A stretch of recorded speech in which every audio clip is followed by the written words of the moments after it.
तो ये जो जीवात्मा के ऊपर तीन लपेटे लगाए गए हैं रस्सी के, सतुगुण रजोगुण तमोगुण जैसे बोलते हैं, ये ऐसा नहीं है कि जबरदस्ती लगा दिए गए हैं। ये जीवात्मा की अपनी इच्छा के लिए लगाए गए हैं, उसकी अपनी इच्छा थी कि मैं क्राइम करूं कि नहीं करूं। जैसे क्राइम करने के बाद क्या होता है, उसको फल क्या मिलता है, जेल में डाल दिया, है ना। तो क्राइम करना नहीं करने की ये इच्छा जीव के ऊपर ही रहती है, परंतु अगर क्राइम किया जाएगा तो दंड मिलेगा। तो इसी तरह से जेल के एटमोसफेयर में डाल दिया जाता है अगर कोई व्यक्ति एक पर्टिकुलर टाइप की चीज करता है, चाहता है, कष्ट देता है। तो ऐसे ही जीव जो है भगवान से सेपरेटली एंजॉय करना चाहता था, तो उसको ये प्रिजन वाला माहौल दिया गया है जिसमें हम सब इस समय यहाँ पर उपस्थित हैं। तो ये जिसको माया बोलते हैं, माया का एक ऐसा माहौल जिसमें सिर्फ कष्ट है, दुखालयम अशाश्वतम। यहाँ सिर्फ कष्ट है। जैसे जेल में क्या है, सिर्फ कष्ट है। तो मम माया दुरत्य है। जेल की बाउंड्री पार करना आसान है क्या, बोले नहीं भैया बहुत मुश्किल है। तो भगवान ने भी ये बाउंड्री लगा रखी है जेल की, माया के रूप में, तीन गुणों के रूप में। और व्यक्ति इन इसको इसको पार नहीं पा पाता है। फिर भी भगवान कह रहे हैं, माम एवा ये प्रपद्यन्ते, मामेव ये प्रपद्यन्ते, परंतु जो भी मेरी शरण ग्रहण कर लेते हैं, माम मेताम तरंति ते, वो इस माया से बहुत इजीली तर जाते हैं। वैसे पर तरना आसान नहीं है, परंतु जब शरण ग्रहण कर लेते हो बहुत आसानी से तर जाते हैं। तो प्रश्न उठता है कि वो शरण ग्रहण क्यों नहीं करते हैं, हम लोग शरण ग्रहण क्यों नहीं कर रहे हैं, वो इसमें आएगा, है ना, 7.15 में। ये इसका रख माता जी आप कर सकते हैं। It's from Bhagavad Gita 7.15. Namam dushkritano mudha prapatayante nardamana naradmaha maya नराधमा, parapati नराधमा, नराधमा, अधमा, नरों में भी अधम। naradamana हम्म। मायाया परहत ज्ञानः असुरं भावम् आश्रिता। आसुरम भाव माशिता, तो यानी कि जिसने आसुरी भाव का आश्रय लिया हुआ है, ऐसे दुष्कृत और ऐसे मूढ़ लोग, प्रपद्यन्ते नराधमा, वो नरों में, सब नरों में, सब ह्यूमन बींग्स में क्या है, वो अधम है। माया, माया प्रहत ज्ञाना, माया के द्वारा उनका ज्ञान हर लिया गया है। यानी कि हर जीवात्मा के अंदर ज्ञान होता है, और यही ज्ञान की वजह से जब जीवात्मा पहली बार अपराध करता है तो उसे, उसको अनकंफर्टेबल होता है। जैसे वो पहली बार अगर कुछ भी अपराध करेगा, तो उसको, उसका वो ज्ञान है ना, उसे कचोटेगा कि तुम ये अपराध क्यों कर रहे हो। जो अपराध वाली भावना आ रही है उसके अंदर, अपराध वाली जो भावना आ रही है, वो इसीलिए आ रही है क्योंकि उसका जो ज्ञान था वो अंदर था। उसने गलत किया तो वो ज्ञान एकदम से बोला। लेकिन जैसे मान लीजिए कोई व्यक्ति है और वो बहुत एक्सपर्ट हो गया है मैथ का ना, परंतु वो कुछ गलत करेगा तो उसे लगता है मैं कुछ गड़बड़ कर रहा हूँ क्या, तो दोबारा कैलकुलेशन चेक करने लगता है तो हाँ देखो मुझे लग ही रहा था गड़बड़ हो गया ऐसा। तो ऐसे ही हम लोग जो है सच्चिदानंद हैं, भगवान के अंश हैं। सच्चिदानंद भगवान श्री कृष्ण के ही अंश हैं हम लोग ना।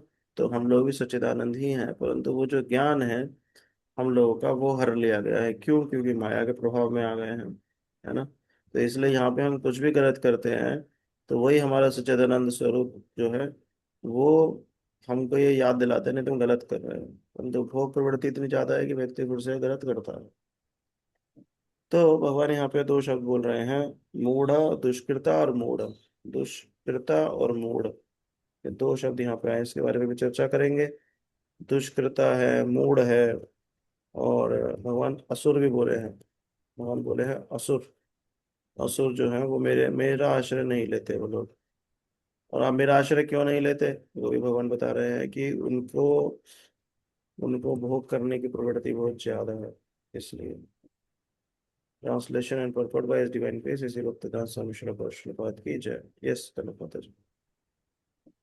Those miscreants who are grossly foolish, who are lowest among mankind, whose knowledge is stolen by illusion, and who partake of the atheistic nature of demons, do not surrender unto me. हाँ, lowest among Mankind इसलिए है क्योंकि देखिए, आदमी अगर उत्थान की तरफ बढ़ने के लिए, जैसे व्यक्ति को ये शरीर मिला है, हम लोग ह्यूमन बींग्स को ये बॉडी मिली है ना, ह्यूमन बॉडी, ये इसमें व्यक्ति ऊपर की तरफ उठना चाहिए, है ना। परंतु जो दुष्कृत है, मूढ़ है, असुर है, वो नीचे की तरफ जा रहे हैं, नरक लोकों में जाएंगे। भगवान भी कहते हैं कि जिन लोगों ने आसुरी प्रवृत्ति का आश्रय लिया हुआ है, उनको मैं नरकों में धकेल देता हूँ, या आसुरी शरीरों में धकेल देता हूँ। भगवान खुद ही बोले ये बात, आगे वाले चैप्टर्स में आएगा। तो they are lowest among mankind, क्योंकि जो आदमी का काम है वो नहीं कर रहे, वो लोएस्ट है, मतलब वो एक्चुअली जो पशु है वो पशुओं से भी अधम माने जाएंगे, क्योंकि पशु भी अपने पुराने पापों को किए हुए, पुराने कर्मों को करके भोगता हुआ ऊपर की तरफ बढ़ रहा है, मनुष्य योनि की तरफ बढ़ रहा है। परंतु मनुष्य ऐसा होगा जो मनुष्य शरीर में होते हुए भी गलत काम करते हुए नीचे योनि की तरफ बढ़ रहा है। तो they are lowest among mankind, वो लोएस्ट अमंग मैनकाइंड है, एकदम गए गुजरे हैं बिल्कुल आत्म लेवल में। पर कौन? मिसक्रिएंट्स, ग्रोसली फुलिश, मतलब दुष्कृतन और मूढ़, वो लोग लोएस्ट अमंग मैनकाइंड हैं। और ऐसे लोग क्यों दुष्कृत हो गए, क्यों मूढ़ हो गए? बोले क्योंकि उनका जो ज्ञान है वो माया द्वारा हर लिया गया है। तो क्या वो फिर से रिवाइव नहीं कर सकते? क्या भगवान को सरेंडर नहीं कर सकते?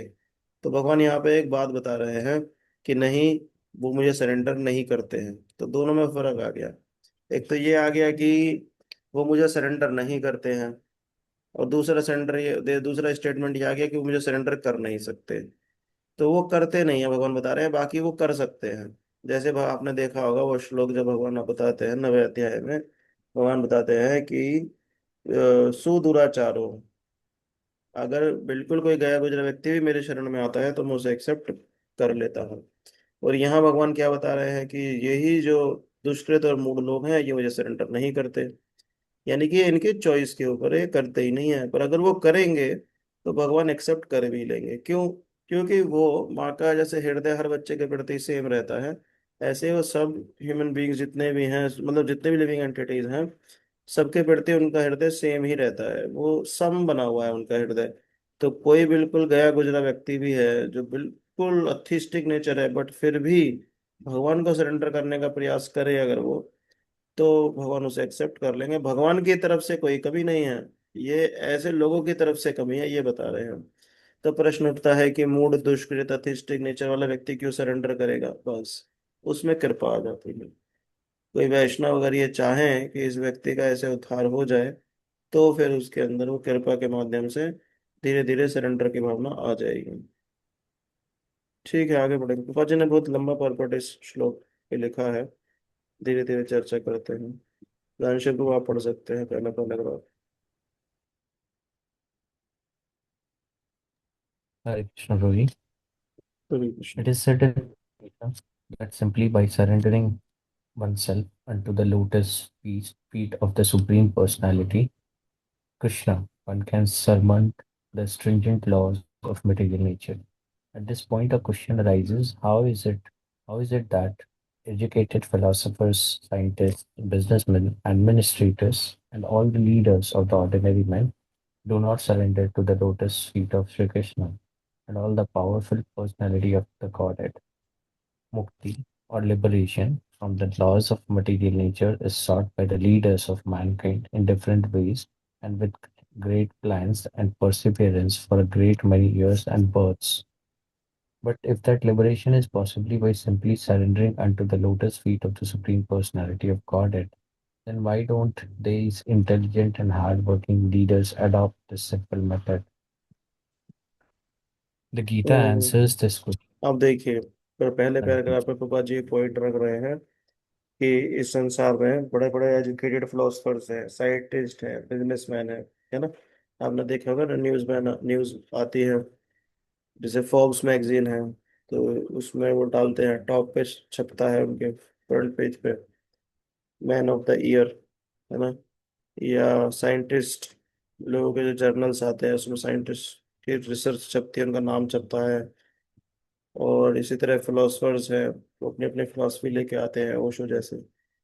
और बाकी एडमिनिस्ट्रेटर्स हैं और लीडर्स ऑफ द सोसाइटी है, पॉलिटिशियंस वगैरह हैं।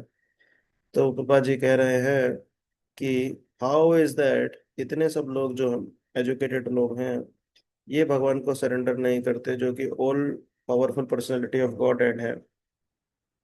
भाई वो तो मुक्ति प्रदान करने वाले हैं, तो फिर ये लोग क्यों नहीं कर रहे हैं? जब लिबरेशन सिंपली भगवान को सरेंडर करके पॉसिबल है, तो इतने इंटेलिजेंट लोग ये सरेंडर क्यों नहीं करते हैं? करना चाहिए ना इनको।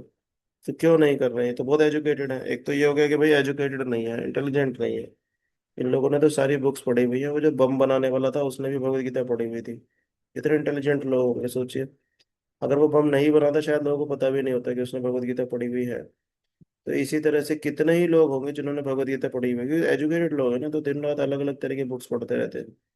तो इनको भी पता है। अब जैसे एक मूवी आई थी बहुत टाइम पहले, मैं इसका नाम भूल गया, क्या है उसका, रॉक स्टार। उसका कोई डायरेक्टर थे, इम्तियाज अली। तो उनका मैं इंटरव्यू सुन रहा था, मैं अमेज्ड हो गया कि वो व्यक्ति गीता का फैन है। उसने गीता पढ़ी हुई है। और बहुत बड़ी सभा में किसी ने खड़े होकर उससे पूछा कि आप कौन सी गीता रिकमेंड करेंगे, तो उसने उस समय प्रभुपाद जी की गीता उठा के दिखाई थी सबसे पहले, कि आप इनकी गीता पढ़ सकते हैं। तो आप सोचिए कि इतने बड़े बड़े लोग भी, बड़े सो कॉल्ड एजुकेटेड लोग भी, या सो कॉल्ड बड़े लोग जिनका नाम है कुछ है, कितने ही लोग भगवत गीता पढ़े, एजुकेटेड हैं ये सब लोग ना, पर ये भगवान को सरेंडर नहीं करते। तो ऐसा क्या कारण है कि भगवान को सरेंडर नहीं करते? और ये सेकंड पैराग्राफ में प्रभुपाद जी बता रहे हैं। यस भाई। Gita answers the question very frankly. Those really learned leaders of society like Brahm, Shiv, Kapil, the Kumaras, Manu, Vyas, Devala, Asita, Janak, Prahlad, Bali, and later on Madhvacharya, Ramanujacharya, Sri Chaitanya, and many others who are faithful philosophers, politicians, educators, scientists, etc., surrender to the lotus feet of the Supreme Person, all the powerful authority. The all powerful authority. Those who are not actually philosophers, scientists, education, administrators, etc., but who pose themselves as such for material gain, do not accept the plan or path of the Supreme Lord. They have no idea of God. They simply manufacture their own worldly plans and consequently complicate the problems of material existence in their vain attempts to solve them. Because material energy, nature, is so powerful, it can resist the unauthorized plans of the atheists and baffle the knowledge of planning planning commissions. Commissions है ना, baffle the knowledge of planning commissions.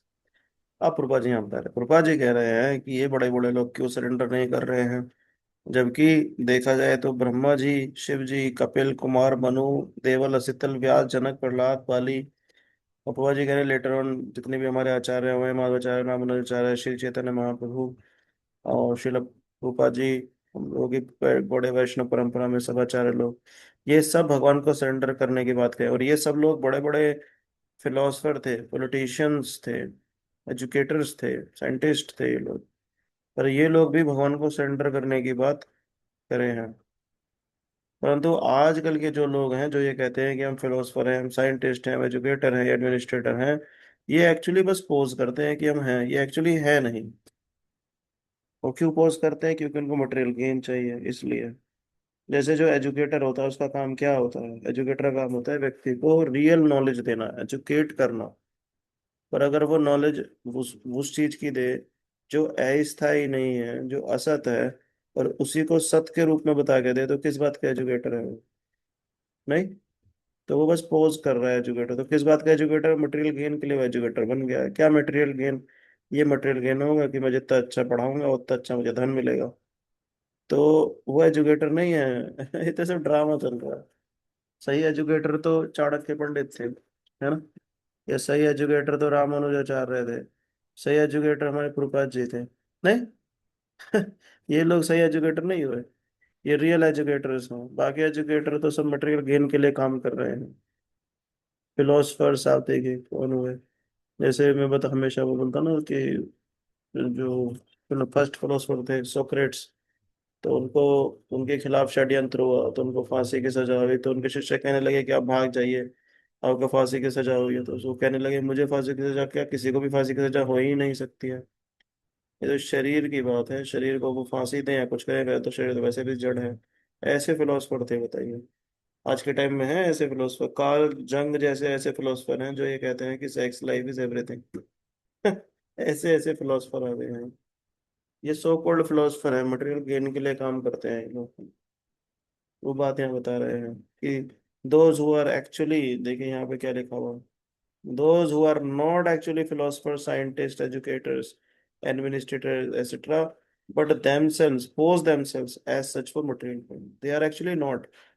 अगर वो सही में educator होंगे तो लोगों को एजुकेट करेंगे, वो रियल नॉलेज में एजुकेट करेंगे ना, फेक नॉलेज में क्यों एजुकेट करेंगे। वो मटेरियल गेन के लिए काम कर रहे हैं, क्यों? Because they have no idea of God. They simply manufacture their own worldly plans and consequently complicate the problems of material existence. ऐसा चल रहा है। जैसे होना होना हो नहीं रहा है, जैसे जैसे 2000 के बाद ये हुआ इंडस्ट्रीज में कि कंप्यूटर की नॉलेज बहुत ज़्यादा हम लोगों को चाहिए, और हम लोगों को ऐसे लोग चाहिए जो कंप्यूटर नॉलेज के लिए रेडी हो। तो फिर ऐसे ऐसे एजुकेटर्स तैयार कर दिए गए जो नई जनरेशन को कंप्यूटर में ट्रेन करें। तो जो एजुकेटर, उनको पैसा चाहिए था, लोगों को भी पैसा बनाना ही होता है ना। जब लीडर होगा तो वैसे ही हो जाते हैं फिर सब लोग।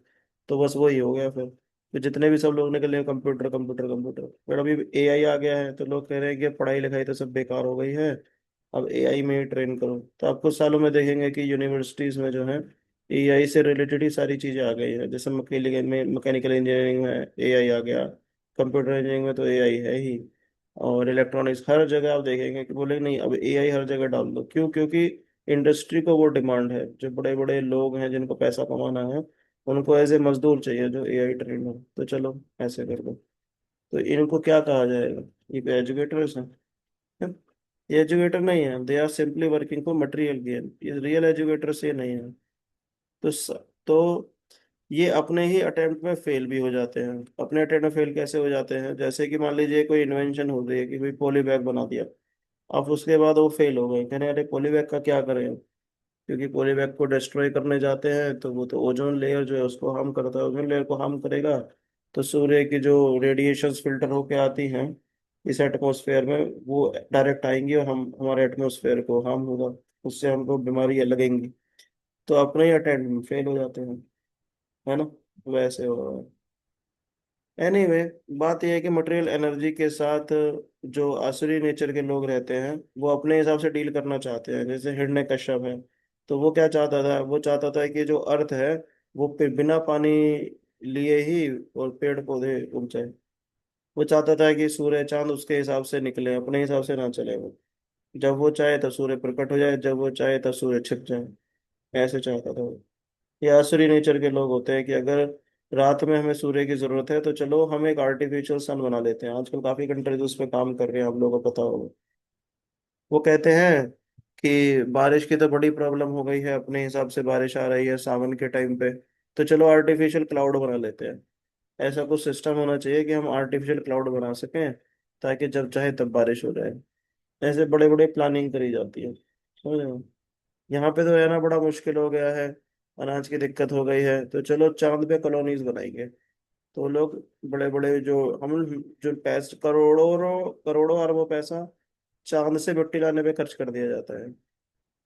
चलो चांद में चलते हैं, तो मिट्टी लेके आते थे और थोड़ी सी मिट्टी लाते हैं, उस पर रिसर्च करने लगते हैं, और उसी रिसर्च में व्यक्ति जो है बूढ़ा होकर मर जाता है। करोड़ों करोड़ों पैसा इन सब चीजों में खर्च कर दिया जाता है, जबकि एक पेड़ पे भी देखो तो कितने आम लगते हैं, है ना। प्रकृति ऑटोमेटिक ही इतना कुछ दे रही है खाने के लिए कि वो मतलब अनलिमिटेड सप्लाई है, अगर एक तरह से देखा जाए तो। पर उल्टा काम हो रहा है कि जितने भी खेती की जमीन है उस पर हाईवे बना दो, एयरपोर्ट बना दो, और फिर कहो कि यहाँ पे तो रहने के लायक बचा नहीं है, अनाज की कमी हो गई, तो चलो अब चांद पे चलते हैं, वहां पे रहने के लिए देखते हैं क्या करें। अजीब अजीब चीजें चल रही हैं। ये इसीलिए चल रही है क्योंकि संसार में ना असुर लोग बहुत बढ़ गए हैं। तो यहाँ पे तीन शब्द आए हैं, प्रभुपाद जी अभी आगे एक्सप्लेन भी करेंगे आने वाले श्लोक में। दुष्कृतो, दुष्कृता मूढ़ा। तो दुष्कृत वो लोग होते हैं जो नाशवान या परिवर्तनशील पदार्थ नहीं होते, उनमें ममता रखते हैं। उनको पता है कि शायद जैसे नाशवान है, जैसे कोई किसी की गाड़ी है ना, तो उसमें बहुत ज्यादा ममता रखता है। मैं तो एक ऐसे व्यक्ति को भी देखा, वो इतनी ममता रखते थे कि नई बाइक खरीदी तो उसको जिस दिन खरीदी उसी दिन उसके ऊपर कपड़ा डाल दिया। कपड़ा डाल दिया मतलब उससे इतनी ममता रही कि नहीं, इसको मैं बहुत कम ही कभी कभी कभी कभी बाहर निकालूंगा, मतलब इतनी ज्यादा प्रेम करते थे उससे। और डेली सुबह शाम उसे चेक करते थे, किसी ने कपड़ा अगर इधर उधर में मूव कर दिया तो बहुत गुस्सा करते थे कि कपड़ा क्यों हटा दिया। और हफ्ते में कभी एक बार सैटरडे संडे निकले और 1-2 किलोमीटर चला के फिर वापस आ गए खुश होके, और फिर से उसे प्यार कुछ करके फिर से बाइक को खड़ा कर दिया। ऐसी ऐसी ममता भी। और बाकी ऐसी ममता तो हम देखते हैं कि लोग सड़कों पर गाड़ी चलाते हैं, हल्की फुल्की भी टच हो जाती है तो तुरंत गुस्सा करने लगते हैं। तो दुष्कृतों परिवर्तनशील पदार्थों में ममता रहती है। और जो अप्राप्त पदार्थ हैं, जो पदार्थ प्राप्त नहीं हो पा रहे हैं, तो उनमें कामना बना के रखते हैं कि किसी तरह मुझे मिल जाए। अब वही कामना पूरी हो जाए तो हम जानते ही हैं, लोभ उत्पन्न हो जाता है, ये और बड़ा और बड़ा। जैसे पहले इतनी कामना होती है कि शहर में आ गए हैं हम, गांव से शिफ्ट होके छोटा सा जमीन का टुकड़ा मिल जाता तो सही हो जाता, उस पर हम घर बना लेते। वो छोटा टुकड़ा मिला, घर बनाया तो लगा कि अरे ये तो एक ही कमरे का घर बनाया, 2 कमरे का, चलो लेंटर डाल के एक करके 2-3 कमरे और डाल देते हैं इसमें। 2-3 कमरे और डाल दिए, 4 कमरे, 10 कमरे, ऐसे करते करते लोग बढ़ता चला जाता है। इसी में पूरा जीवन खर्च हो जाता है। तो कामना जब पूरी होती है तो लोभ उत्पन्न होता है, और कामना अगर पूरी ना हो तो क्रोध उत्पन्न होता है। तो इसी तरह से कामना में फंस कर व्यक्ति क्या होता है, वो कभी गलत कामों में, कभी सही कामों में, गलत सही इन सब चीजों का तो फिर उसे अंदेशा ही नहीं रहता क्या गलत क्या सही। बस उसका एक ही एजेंडा है, मेरी कामना की पूर्ति हो। माइंड योर ओन बिजनेस ऐसा लोग बोल भी देते हैं कि बस अपनी कामना की पूर्ति में लगे रहो, है ना। और बस फिर वो इसी इसी लोभ के और क्रोध के वशीभूत होके लोगों से द्वेष वैर आदि करने लगता है ना। और यही उसके अंदर जो भावनाएं बढ़ती रहती है, फिर किसी जन्म में आके वो ऐसा भी होता है कि बड़े बड़े हिंसात्मक पाप भी करने लगता है ना। क्योंकि प्योरिफिकेशन नहीं हो रहा ना, वही गंदा हृदय जन्म जन्मांतर चलता रहता है। समझ रहे हैं। तो जब व्यक्ति भगवान के सिवाय ना किसी और व्यक्ति या वस्तु की सत्ता मानता है, उसे महत्व देता है, तो कामना पैदा हो ही जाती है। क्योंकि भगवान के प्रति जब वो भाव रखेगा तो उसका लव रहता है, तो लव बढ़ता है। व्यक्ति और वस्तुओं में कामना रहती है तो उनके प्रति कार्य करने से कामना बढ़ती है, समझ रहे ना। भगवान के प्रति प्रेम रहता है, भगवान के लिए काम करने से प्रेम बढ़ता है। व्यक्ति वस्तुओं के प्रति कामना रहती है, उनके लिए काम करने से कामना बढ़ती है। वैसा समझ पा रहे हैं क्या। ऐसे कोई व्यक्ति है, आप उसे जानते ही नहीं तो आपकी कोई ऐसी कामना नहीं, बट वही व्यक्ति अब आपका दोस्त बन गया, अब उसके लिए, दोस्त के लिए आप काम कर रहे हैं तो आपकी कामना बढ़ती चली जाएगी, है ना, कि इस रिलेशनशिप से मुझे भी कुछ मिले, कामना बढ़ती चली जाएगी। फिर मिल भी रहा है पर जहां नहीं मिला तो क्रोध उत्पन्न हो जाएगा। भगवान के साथ जो है वहां पे प्रेम है, भगवान के लिए काम कर रहे हैं, भगवान के लिए सेवाएं कर रहे हैं, ये कर रहे हैं, तो प्रेम बढ़ता चला जाता है। वैसा है। तो जब भगवान के सिवाय किसी दूसरे की सत्ता मान के हम उसे महत्व देते हैं तो क्या होता है, कामना पैदा हो जाती है ना। अब इसी कामना के पैदा होने से मनुष्य जो है माया से मोहित हो जाता है, जो इसमें आया है ना कि माया के द्वारा उसका ज्ञान हर लिया गया है। तो माया के द्वारा का ज्ञान क्यों हर लिया गया है, क्योंकि वो जीव कामना कर रहा है संसार में भोग करने की, व्यक्तियों से, वस्तुओं से। अच्छा, वही माया उसको फ्री कर देगी अगर वो भगवान की सेवा करने का ठाने कि नहीं, मैं भगवान को सरेंडर करता हूँ, माने मैं भगवान की सेवा करूंगा 24 घंटे 7 दिन। तो ये जो माया है ये जीव को फ्री कर देती है फिर। परंतु जब व्यक्ति कामना करना चाहता है तो व्यक्ति के माया जो है उसको फिर उस पे अज्ञान का पर्दा चढ़ा देती है कि चलो ठीक है, क्योंकि तू ज्ञान में अगर रहेगा तो तू भोग नहीं कर पाएगा। जैसे कोई लड़का है, उसका अगले दिन मैच है, वो सॉरी अगले दिन उसका एग्जाम है किसी लड़के का, और वो क्रिकेट मैच खेल रहा है। अब माँ उसे दूर दूर से अगर चिल्लाएगी, चल बेटा तेरा एग्जाम है, अरे सुनता नहीं है, खेल रहा है, तेरा एग्जाम है, तो वो तो वो खेल एंजॉय नहीं कर पाएगा, क्योंकि बार बार उसके कान में ना ज्ञान दिया जा रहा है, तेरा एग्जाम है, तेरा एग्जाम है, तेरा एग्जाम है। अब मान लीजिए कोई उसे ड्रिंक पिला दे थोड़ी सी कि भाई तेरा कोई एग्जाम नहीं है, भुलवा दे इस बात को, तो वो फिर गेम एंजॉय कर लेगा। तो भगवान ने माया को बना रखा है कि जीव एंजॉय करना चाहता है, फिर इसका ज्ञान ढक दो तुम, क्योंकि अगर इसे ज्ञान रहेगा तो ये संसार को एंजॉय नहीं कर पाएगा, इसकी भोग की इच्छा है। तो फिर माया जो भगवान की ही है, मम माया दुरत्यया, वही फिर ये काम करती है, जीव का जो ज्ञान है उसे ढक देती है। कैसे, अज्ञान के पर्दे से, कि ठीक है तो एंजॉय कर ले, तो अपनी कामना की पूर्ति कर ले, और भी हो तो बताना कुछ। बोले हाँ मेरी बहुत अनलिमिटेड, ठीक है अनलिमिटेड शरीर दिए जाएंगे तेरे को, करता रहे इन्हीं चक्करों में लगा रहे। ऐसे होता है। तो रजोगुण तमोगुण बहुत ज्यादा बढ़ गया आजकल संसार में ना, इसी चक्कर में। क्योंकि माया के एजेंट बहुत ज्यादा हो गए ना, बहुत एजेंट हो गए माया के। जैसे आपकी ये भावना आ रही है कि मैं क्या कर सकता हूँ जीवन में, मैं भोग करना चाहता हूँ। तो अभी बहुत सारे ऑप्शंस मिल गए इंटरनेट के माध्यम से कि देखो तुम यूट्यूबर बन सकते हो, कितना भोग कर सकते हो, है ना। करेक्ट ना, बोले हाँ यस यस यस। देखो तुम आईएएस पीसीएस बन सकते हो, कैसे कर सकते हो, देखो कितने बड़े अफसर है, क्या क्या भोग कर रहे हो, तुम भी ये कर सकते हो। पहले तो व्यक्ति बस अपने मेंटल स्पेकुलेट करता था, अब तो उसे दिखाया जा रहा है डायरेक्ट। और बहुत अच्छे ग्राफिक्स के माध्यम से दिखाया जा रहा है, खूब खूब ग्राफिक्स बना के। समझ रहे हैं ना, कैमरा ऐसी चीज है वो किसी लंगड़े व्यक्ति को भी हीरो बना सकता है, अपाहिज को भी हीरो बना सकता है वो। पर असली हीरो जो है वो नहीं होता जो माया में फंसा हुआ है ना। कोई अपंग भी होगा ना वो भी हीरो बन सकता है अगर वो पूरी तरह अध्यात्म बुद्धि में है। जैसे सुखदेव गोस्वामी अगर देखा जाए तो अपंग नहीं है, पर कपड़ा एक नहीं पहना शरीर पे। पर इतने बड़े हीरो हैं कि बड़े बड़े ऋषि मुनि भी सब खड़े हो गए जब वो सभा में एंटर किए, है ना।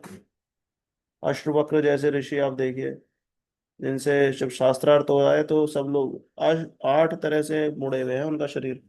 अगर विकलांग देखें 8 हाथ मुड़ा हुआ है, दोनों हाथ दोनों पैर, 8 तरह अष्टवक्र। परंतु जब शास्त्रार्थ में सब लोग उनको नमन करते थे ऐसे। तो जो व्यक्ति अध्यात्म में स्थित होता है वो एक्चुअली हीरो होता है। तो माया का प्रभाव बहुत ज्यादा है। कुछ भी चीज है ऐसे बड़ा चढ़ा के दिखा देते हैं ना व्यक्ति, फिर माया का जो लेयर है और बढ़ जाती है उसके अज्ञान की ना। तो व्यक्ति कष्ट पाता रहता है संसार में। इसीलिए कलयुग है ना। कलयुग का प्रभाव इतना ज्यादा है कि हर जगह ये छाया हुआ है, ऑफिस घर बाहर सब जगह माया का प्रभाव हो जाता है। तो तमोगुण रजोगुण में कह रहा था बहुत ज्यादा बढ़ जाता है, जिसकी वजह से व्यक्ति जो है वो सत असत में, नित्य अनित्य में इस तरफ वो ध्यान देता ही नहीं है, वो भगवत विमुख हो जाता है। और क्योंकि भगवत विमुख हो गया है इसलिए उसे मूढ़ कहा गया है। दुष्कृत क्यों क्या कहा गया था? दुष्कृत कहा गया था क्योंकि उसमें कामना पैदा हो गई, वो कामनाओं के ऊपर काम कर रहा है। और मूढ़ क्यों कहा जा रहा है?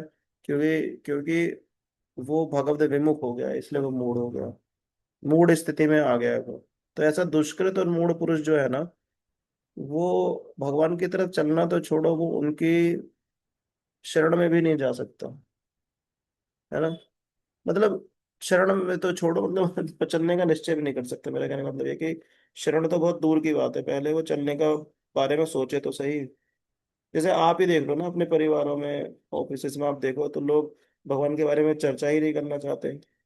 मैं जब आईबीएम में था तो उस समय कोविड से पहले की बात है, तो मैं आईबीएम में था तो एक बार ऐसे ही खड़े हुए थे, मैंने सोचा कि थोड़ा बात बात करता हूँ, हल्का सा कुछ टॉपिक चढ़ा ही था। तो उन्होंने एकदम से टॉपिक चेंज कर दिया, फिर उनको लगा कि नहीं नहीं भगवान की बात करने का कोई सेंस नहीं बन रहा ना यहाँ पर। ऐसे अंदर मतलब मैं बता रहा हूँ संसार में कैसा, मतलब लोग चर्चा ही नहीं करना चाहते ना इस चीज की। वो मूड और दुष्कृत ही रहना चाहते हैं। तो तो भगवान के शरण तो क्या ही लेंगे जब उस तरफ चलने का ही निश्चय नहीं कर पा रहे हैं। चलना तो छोड़ो, बात करने में ही उनको लग रहा है कि कितनी आउटडेटेड बात हो रही है। मतलब इतना अधम है व्यक्ति, नराधम, इतना अधम व्यक्ति हो चुका है। तो बस यही है कि जीवन निर्वाह में जो भी चीज काम आने वाली है ना, संसारिक चीज, उसको महत्व हम लोग ज्यादा देते हैं। और रुपए पैसे को आप देखिए कितना महत्व दिया जा रहा है। रुपए पैसे का पर्पस क्या है?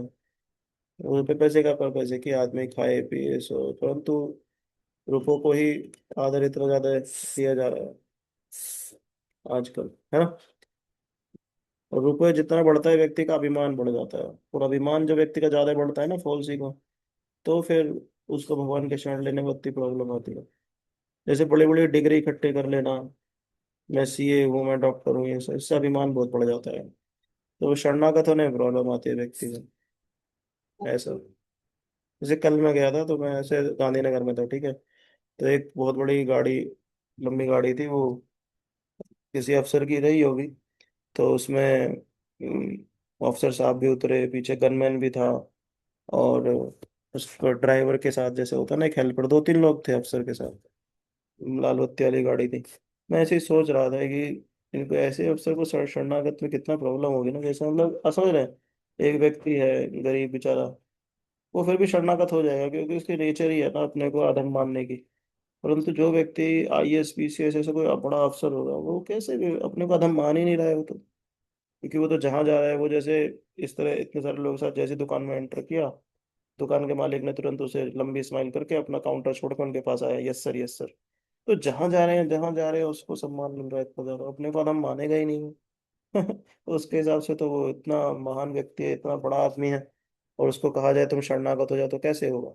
वही बात जो फर्स्ट पैराग्राफ में आ रही थी ना यहाँ पे, कि बड़े बड़े एजुकेटर है, फिलोसफर है, कैसे शरणागत होंगे वो। उनको नोबेल प्राइज दिया जा रहा है, भारत रत्न दे दिया जाता है, बड़े बड़े पद उनको मिल जाते हैं, तो क्या उनको समझ रहे हो, कैसे शरणागत होंगे। ना वो खुद होंगे ना लोगों को बोलेंगे। वो तो लोगों को यही बोलेंगे कि लिव लाइफ किंग साइज। कि तुम भी किंग बन जाओ, सभी किंग बन जाएंगे तो सराउंड कौन बनेगा उनका। ये भाव ही नहीं दिया जा रहा है। एनीवे स्टॉप ना हो, ये लंबा परपोर्ट है, अभी 2-3 दिन चलेगा ये परपोर्ट में, कल से कल और परसों तक भी इसमें थोड़ा टाइम स्पेंड करेगा। लंबा परपोर्ट है।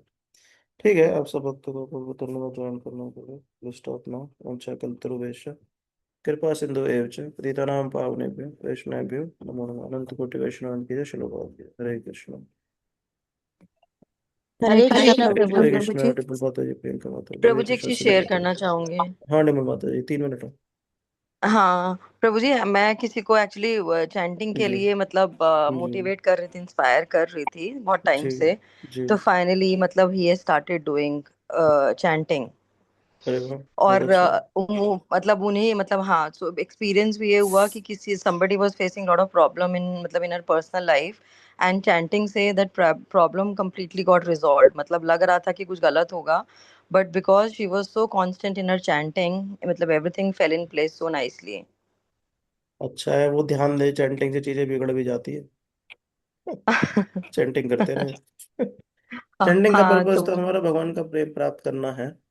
परंतु स्टार्टिंग और में हम ध्यान रखें कि हमको ना भगवान कुछ ग्लिम्स दे देते हैं चैंटिंग के, ताकि हमारा फेथ बढ़ जाए। है ना, समझ रहे क्या बोल रहा हूँ। जैसे कोई बच्चा है करेक्ट। ना, तो क्या होता है कि हम्म जैसे वो हमारी बात माने तो हम उसे कई बार कुछ खिलौने देते हैं खेलने के लिए। तो रोते हम्म रोते वो हमारी बात मानता है तो उसे खिलौने मिल जाते हैं। पर खिलौने हम्म। ही थोड़ी ना अल्टीमेट गोल हो गया, करेक्ट ना। करेक्ट बड़ा करेक्ट। बने, अफसर बने, माँ बाप ये चाहते हैं। तो ऐसे ही चैंटिंग में जो व्यक्ति करता है ना, उसको स्टार्टिंग में कुछ चीजें मिलती है, पर वो अल्टीमेट गोल नहीं, वो तो उसका फेथ बढ़ाने के लिए भगवान दे देते हैं। बट बट प्रभु जी, कई बार भगवान तो फेथ तो बढ़ाने के लिए भगवान भी एक स्टेप रिस्पॉन्ड तो करते हैं ना प्रभु जी। रेस्पॉन्ड करते हैं, पर अगर चैंटिंग से सारी मटेरियल प्रॉब्लम सॉल्व होंगी, तो फिर तो सारे ही सब लोग चैंटिंग ही में नहीं ही। नहीं, चैंटिंग से प्रॉब्लम सॉल्व नहीं होंगी, पर प्रभु जी फेथ तो हाँ बढ़ता है। हाँ, फेथ फेथ बढ़ता बढ़ता है है। कांस्टेंट। ऐसे तो नहीं कि हाँ चैंटिंग करेंगे हम जो भी। पर कल देवेश प्रभु जैसे कह रहे थे कि मतलब हम किसी और पे क्यों भरोसा करें, ऊपर वाले हाँ, पे भरोसा शरणागत, करें। करेक्ट। मतलब हाँ, तो प्रॉब्लम तो अल्टीमेटली ऊपर से ही सॉल्व होगी, नीचे से तो नहीं होगी प्रभु जी। हाँ, बढ़ भी सकती है, ये भी ध्यान आप रखें। जैसे जैसे युधिष्ठिर महाराज पूछ रहे हैं भागवतम में ना, है ना, हाँ कृष्ण से कह रहे हैं कि आप तो हमारे पूरे जीवन साथ रहे, फिर हमारी प्रॉब्लम्स क्यों आती रही पूरे जीवन, है ना। तो भगवान कृष्ण क्या कह रहे हैं कि मेरी अहोती कृपा है, ये मेरी अहेतु की कृपा होती है। बिना किसी हित हाँ। के मैं कई बार किसी पे कृपा करता हूँ, उसमें क्या होता है बोले, बोले उसमें यही होता है कि उसके पास जो है वो मैं छीन लेता हूँ, ताकि उसकी ममता सिर्फ मेरे से लगी रह जाए और कहीं ना रहे। ठीक है, अभी हम उस लेवल पे नहीं है, धीरे धीरे हमें अपना सरेंडर बढ़ाना है। और जैसा आप कर रही हैं, मैं आप सब सभी भक्तों से भी निवेदन करूंगा कि आप सब भी वो कीजिए, लोगों को भगवान से जोड़िए, उनसे चैंटिंग करवाइए, है ना, उनको भी एक ज्ञान दीजिए जो आप सीख रहे हैं भगवत गीता में। ठीक है। जी प्रभु जी, Hare thank you, Krishna. Thank you Dimple Madhav ji. Hare Krishna. Hare Krishna Prabhu ji. श्लोक बात कीजिए। हरे कृष्ण। हरे हरे कृष्णा कृष्णा हरे प्रभु कृष्णा जी। प्रभु जी। हरे कृष्णा प्रभु जी। संजय प्रभु हरे सुखदेव। कृष्णा प्रभु जी। हरे कृष्ण सुखदेव माता जी। हरे कृष्णा प्रभु जी, दंडवत प्रणाम। हरे कृष्ण रुक्मणी माता जी। Hare Hare Krishna. Krishna Prabhu ji, thank you so much. Thank you Raman Prabhu ji. Hare Krishna.